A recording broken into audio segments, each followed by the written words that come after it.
This happened a few years back. I was 11 years old at the time, with my family driving in the middle of nowhere, Montana. It was also the middle of the night in the dead of winter. We used to own this place in the literal middle of nowhere, and every once in a while we'd drive out and spend a week fishing, camping, and hiking. So we were driving back towards civilization, and everyone was tired.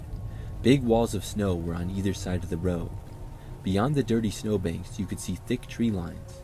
We were cruising along, climbing up over this mountain pass. I remember I had half my forehead pressed up against the cold glass while I tiredly watched what little snow and nature I could make out in the dark. Then I saw this person. I will always remember her as a female.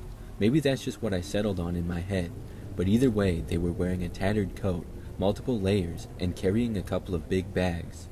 I remember seeing a flash of a cold face. I wasn't the only one to see her though. My dad mumbled, "See that? Must be freezing out there." And my mom said something like, "Maybe we should give them a ride." But we were already a half-mile away. So we got to the top of this mountain.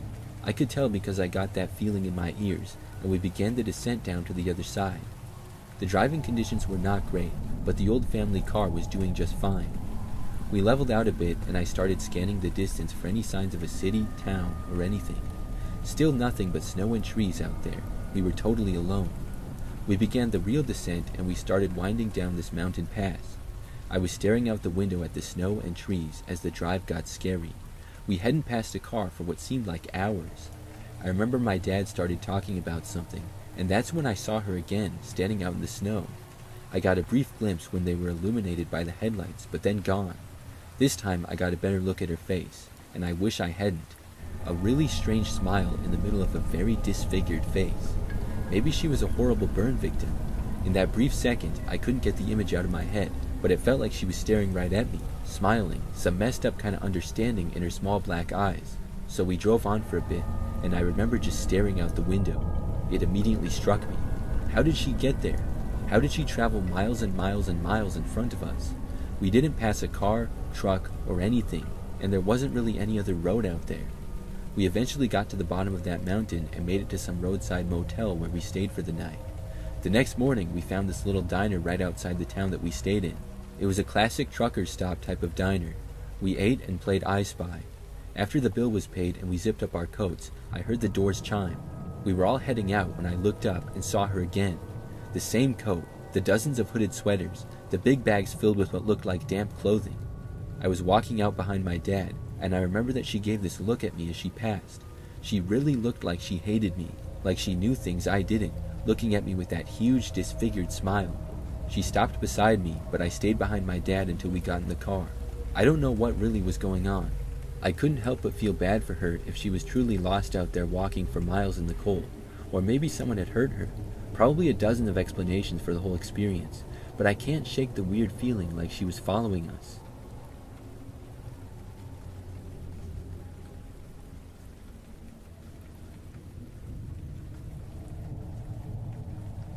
My family and I were driving from Ohio to Wyoming one holiday season to visit family about 10 years ago. Due to storms farther north, we traveled straight west instead of northwest at first and split the trip at Omaha, staying the night before heading up through Nebraska into South Dakota. Once we were far enough north, we turned west onto I-90. At that point, it had been over an hour since we saw anywhere that might have had a public restroom, and we were on state routes, so no rest areas. Those of you who have traveled with a young child know the bladder and boredom limit isn't very long, and our daughter was begging to stop somewhere to pee. South Dakota was similarly deserted, or even worse, as we headed west. Finally, we reached a desperately needed rest stop as my 5-year-old and I both needed to pee by then. Just as we pulled in, the truck that had been following us for a while pulled in as well. I didn't think too much of it at first until I started to open my door. My head was turned to the right where the truck was parked just a couple of spots over. My eyes met with the driver's, and I just shivered. He was a skinny white guy, scraggly gray-brown beard, and dark eyes. I could see that he was wearing a dirty blue plaid shirt. He got out of his 90s brown and cream truck and started rummaging in the bed. I told my husband that I didn't want to go into the rest stop alone because of the guy and the weird feeling that I got from him. My husband thought that I was being a little silly, but agreed to come with us. At that point, the next stop was the town of Walls, South Dakota, about 100 miles away still, according to the huge billboards we'd passed advertising it. My husband figured he'd better empty his bladder, even though he didn't particularly feel the need. I grabbed our daughter and we headed inside, followed by the guy who had been rummaging in his truck and wasn't carrying anything when I glanced back. My daughter and I did our business in the women's restroom and headed back out into the lobby. As I expected, my husband was already out there, since he didn't have a small human to chaperone. The old guy was also in the tiny lobby area. He was just standing there staring at my husband. My husband rushed us back out to our car. As we were buckling in, he locked the doors. Then he told me that the guy hadn't even gone to the restroom and was just standing in the lobby the whole time. He agreed with me that we might have just had a close call, and he was glad that it hadn't just been me and our daughter to go in there. However, that's not the end of the story. That 100-mile drive to Wall was pretty easy with empty landscaping, but a decent number of turnoffs from the interstate. We didn't see the truck following us and thought that the whole episode was behind us, except when we stopped in Wall to grab lunch and some road snacks, plus look at this fun little tourist trap in the middle of nowhere. We saw the guy in the store not even 20 feet away from us. Same face, beard, and dirty plaid shirt. Thankfully, we'd already eaten, so since he was staring at us again, we quickly paid for our snacks and trinkets and got out of there. We didn't see him again, but I was seriously creeped out until we reached our relatives in Wyoming safely with no other sight of that man or his truck.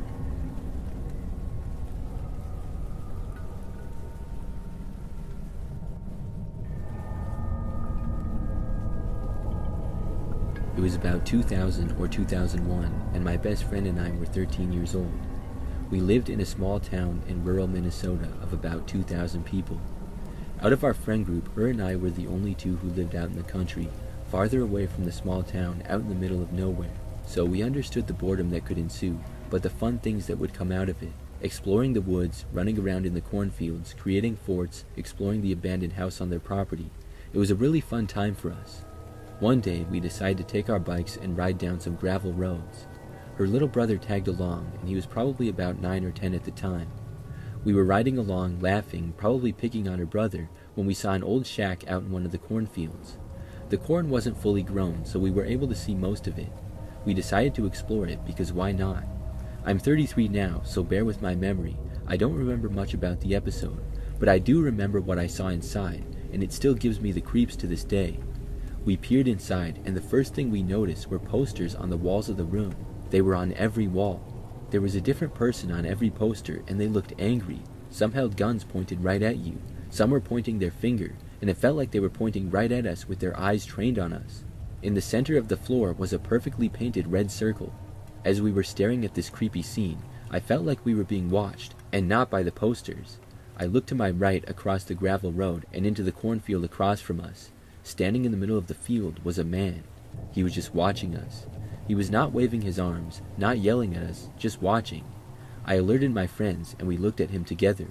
I awkwardly waved, and he continued to just stand there and not wave back. We were sufficiently creeped out, so we jumped onto our bikes to get away. We were on gravel, which is not easy to bike on, so it took us a while to get going. We biked away, and I repeatedly turned around to see if he was there and still watching us. He barely moved, and only turned his body slightly to angle in our direction to keep watching. I can't get over how he just appeared in the middle of the field like that. Eventually, once we had biked a good distance away, we saw him start walking away out of our view. Recently, I've been thinking about this, so my friend, her brother, and I started a group chat. We all shared what we remembered, and they both recalled it the same way I did. What I didn't know was that when we went back the next day, everything was gone, even the red paint on the floor. A week later, whoever owned the shack donated it to the fire department to be burned. I don't know what was going on in that shack. Some thoughts have been weird rituals, target practice for some militia dude, or just some creepy guy who had a poor taste in decor. Whatever it was, it still weirds me out to this day.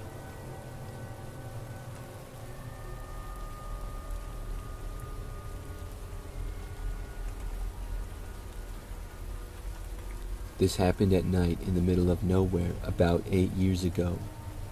It was after 11 p.m. and I was taking my dogs out for their last bathroom walk before bed. At the time, I was living in a rural area. Houses far apart, lots of wooded lots around, with wild pigs often crossing our path. I would often take long walks, because one of the dogs had a problem with having accidents in the morning if he didn't have an adequate walk to do all his business. It was dark, so I had the flashlight, and I was not expecting to meet anyone out in the middle of nowhere so late at night.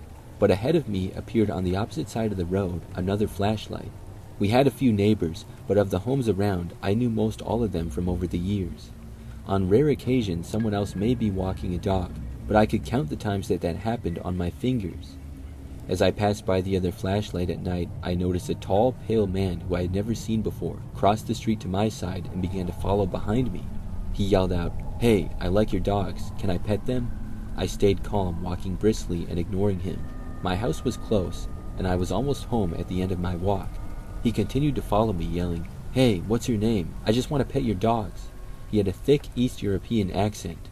I ignored him and ran up to my house through the door, locked it, and then ran into my bedroom. I told my husband that there was a strange man who had followed me home, and that I was super disturbed that he knew where I lived. My brave husband immediately ran out of the house, I guess to find this guy. I was on pins and needles waiting for him to come back. He came back home with his steel baseball bat in hand. He said he had caught up to the guy and asked him who he was and why he was following around a woman at basically midnight being a creep. The guy said he was new to town and was walking around hoping to meet people and make some friends. Basically, his story was bizarre and totally didn't make sense. You don't do that at midnight in a rural area in the middle of nowhere. You do that in a city setting at a normal hour. My husband told him that if he ever saw him again near our house, he would break his knees with the baseball bat. And I didn't see him again until 2 years later in a neighboring city. I was out with a girlfriend looking at an art museum when I turned a corner and it was him. I could never forget his face. He looked straight at me, and I can't remember exactly what he said, but I knew who he was from that night 2 years ago, which was still very strange. He said something like, "Oh, you're the girl from that night with the dogs." I don't remember what I even said back, because I was in disbelief. The exact same guy, again with the thick European accent, tall, skinny, and pale. This time I had run into him in a public museum, so I can't fault him much since it was a public place, but it was still creepy that he remembered me from the dark night 2 years ago. I grabbed my friend's arm and quickly walked in the opposite direction, and we left the museum. I told her the story as we left the museum, and thankfully she understood. Also thankfully, I never saw him again.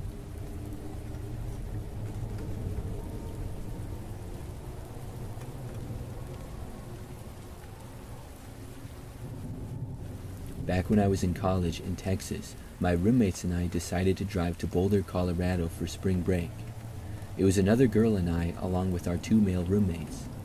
To maximize our time in Boulder, we decided to take shifts driving and go all the way through the night rather than stopping for overnight stays. It was roughly an 18-hour trip. So I was driving my shift when we reached the Texas Panhandle in the early morning hours. We were out in the middle of nowhere and had not seen a single car in either direction for ages when we noticed headlights behind us. The car came up on us quickly, then followed behind for some time. Oddly, it would get really close to us, then back off real far, then get close again.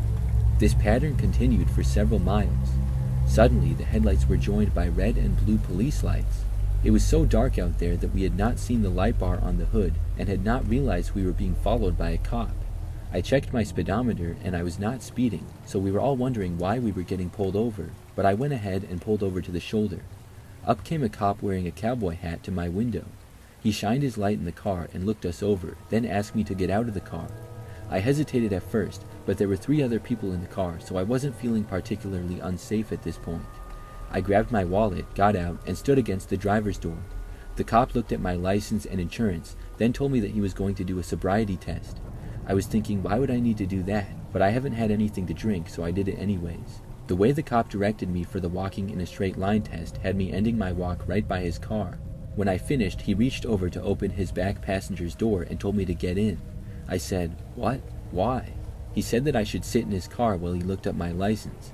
Now, I had heard how doors on the back of cop cars can only open from the outside, so I knew if I got into his car and he closed the door, I wouldn't be able to get out. It was like 3 a.m. in the morning, pitch black darkness, on a road dozens of miles from any civilization, and I decided I was not getting in that car. My exact words were, "I'm sorry, sir, with all respect and for my own safety, I do not want to get into the back of your car." He angrily responded with, "What did you say to me?"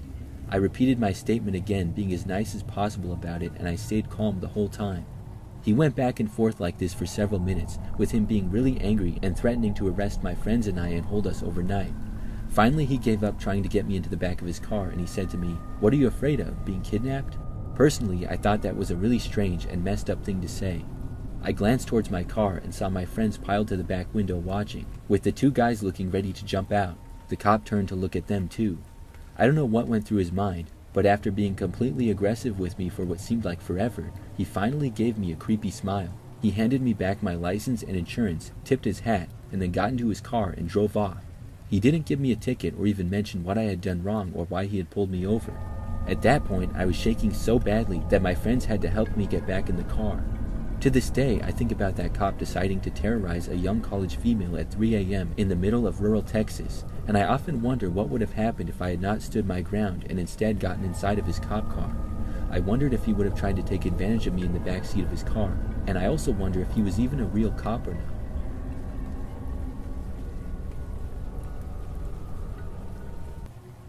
When I was a 15-year-old girl and my best friend, who I will call Ari, was 14, we had a scary encounter. We were huge stoners back then. We were young, but our whole friend group was skaters, so we ended up smoking a lot. It had been raining all day, and it was going to be a rainy night as well, and as our friends were all skaters, it wasn't shocking that nobody wanted to hang out that night. Wet ground means no skating normally. Well, Ari and I still wanted to hang out, so we went out that night to smoke together. I can't recall if we left our homes and met up, or if we were already together in one of our homes and went out together. Either way, we went out and figured which of the many spots for smoking would be the driest. We settled on this one at the handball courts of my elementary school. I'm going to try to describe this spot as best I can. So, it was a yard to my elementary school with handball courts, and we sat on a bench under a massive tree. In front of us was a large concrete slope going down for the teachers to drive up and park. We would have to stand up and then walk down the slope in order to exit. At the bottom of the slope was a bunch of basketball courts, like 10 of them, and behind that was a large playground. It was public park property stuff, but somewhat connected to the school. This night was very quiet, and we hadn't seen anybody outside because of the wet weather. It was our summer break, so adults were likely asleep preparing for work the next day. We were sitting on this bench smoking and playing music. I noticed from far away, at the end of the basketball courts and just before the playground, a huge man was sitting there on a bench.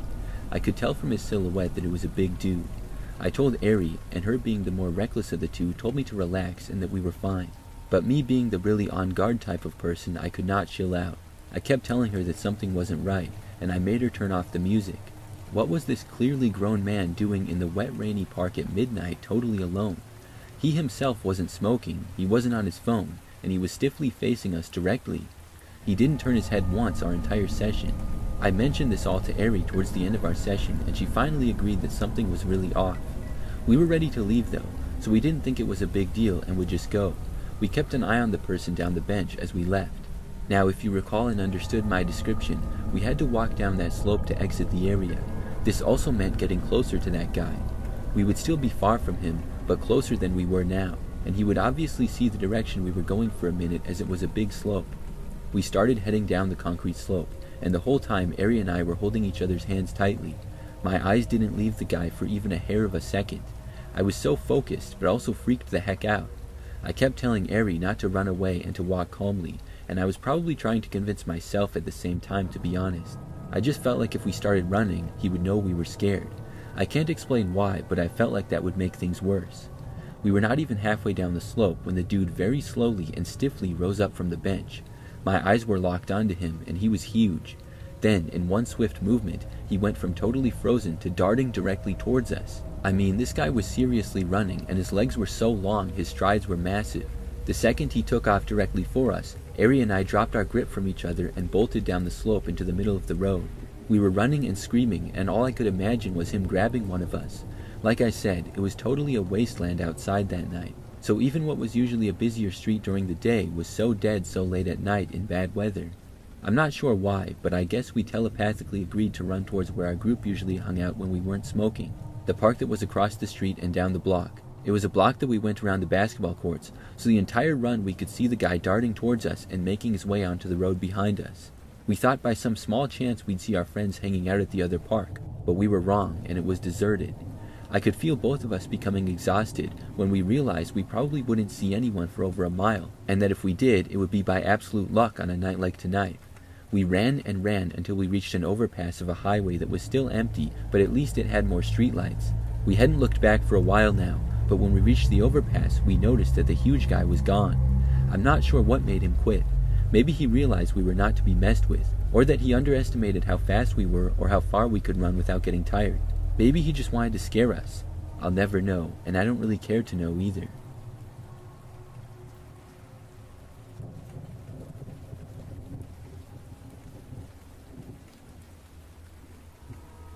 I live in northern British Columbia, Canada. A couple of years ago, my friend had invited me to come with him, his mom, and his sister to a resort by a lake an hour and a half or so out of town. This was the end of June and beginning of July. The place is called a resort, but it's more like a cabin in the woods type of place. There's a main log building where you check in, and it has a restaurant, a few log cabins, and some spots down by the lake for RVs to park in. There's a highway that you turn off up to the lot where the check-in building is, and to the right of the highway is forest for miles, as well as everywhere else around that area. Around the lake there's some houses and whatnot, but if it isn't a long weekend, there's not too many people out there. The cabins and RV area is separate, and the main building is about a 5 to 8 minute walk away from the cabins up a spiral road. A little bit past the main building, there's a clearing where you can sit at a couple of tables, and about 50 feet into the woods past those tables are two small lagoons surrounded by an old wire fence. When we got in for the evening, we unloaded the car, got acquainted with the log cabin, which was nice, and then we went out to explore around. Not too much interesting stuff happened the first day, as we didn't explore a whole lot before dark. Skip to the next day, and it was cloudy and raining, which we were hoping for, as that meant that there were very few people at the resort, and we'd get free rain over it. We explored down by the lake and around the cabin areas more thoroughly, and eventually we made our way up to the clearing where the tables are located. We looked at the tables to see that they hadn't been touched in what looked like a very long time from the amount of grass and weeds that was built up around them. While investigating, I took notice that around 50 feet or so back into the woods, there was what looked to be a clear area. We slid down into this ditch-like area, which was probably around an 8-foot difference in elevation from the table area, and trampled through the brush. We eventually came to this spot, which we were pretty sure were lagoons due to the way they were constructed, and we noticed that there was a wire fence around it. We tooled around the area looking at the lagoons, and eventually we left, planning to come back later in the day as it was getting time to eat dinner. The next day we went back to that area with the tables, planning to go into the lagoon area once again, but before we had a chance to go down the ditch, we stopped because of a noise. The noise we heard were two small twigs being walked over and snapped in the lagoon and ditch area we had traveled the previous day. We stuck around for about 10 minutes or so until we got hit with an intense feeling of dread at being attacked by a bear or some other animal that could be walking around in the lagoon area. We went back to our cabin where we played poker for the rest of the night. While playing, we discussed the events that had taken place and eventually laughed it off, saying it was probably just a bear passing through or rabbits in the area. The next day, it was raining heavily and much darker than the past couple of days. We left our cabin and planned to go to the lagoon area later, but we wanted to chill around a medium forested area close to the cabins first. We were messing around in the woods, breaking big sticks on trees. Suddenly, we had heard what sounded to be someone else doing the same thing about 200 feet away in the direction we were facing. It was hard to judge how far exactly it was because the way the forest carries sound, but it was far in front of us. At first, we thought it was an echo, but after experimenting a little more, we found out that it wasn't an echo. Someone or something out there was also banging sticks, copying us. We wouldn't have cared too much about this until we took notice of where it was. The entire area around there and beyond was all forested and not near any of the cabins. Having someone in those forests along with us that far in, and in the less favorable weather with being very few people at the resort at that time, was unlikely. We decided to leave the area and come back later during the evening. So after leaving the area, we went back around to the lagoon area and listened for a couple minutes. We couldn't hear any walking, so we assumed that we were right about it being a passing forest creature yesterday. Not even 5 minutes into us being around the lagoon area, I told my friend to stop moving. We both stopped and listened.